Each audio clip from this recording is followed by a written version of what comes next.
মানে 3 জান্নাত। সুবহানাল্লাহ। আবার যখন স্বামীর কাছে যায়, ইসলাম বলে ওই স্বামী আল্লাহর কাছে সেরা, যেই স্বামী বউয়ের কাছে সেরা। বউ যদি আপনারে ভালো বলে আপনি আল্লাহর কাছে ভালো, বউ যদি খারাপ বলে আপনি আল্লাহর কাছে খারাপ। তার মানে ব্যালেন্স করেছে ইসলাম। স্বামীর আনুগত্য করতে বলেছে, আবার স্বামীকেও বলেছে স্ত্রীকে ভালোবাসতে, ঠিক কিনা? কথা বলেন।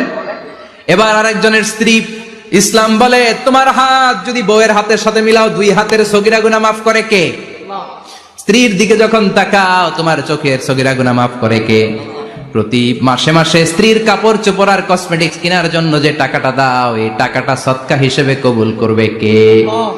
এবার এই মহিলা গর্ভবতী, ইসলাম বলে সন্তান ভূমিষ্ঠ করতে যে যদি কোনো মা ডেলিভারি কেসে হসপিটালে মারা যায় কিংবা বাসায় মারা যায়, কিয়ামতের দিন ওই মহিলাকে শহীদদের কাতারে দাঁড় করায় দিবে কে?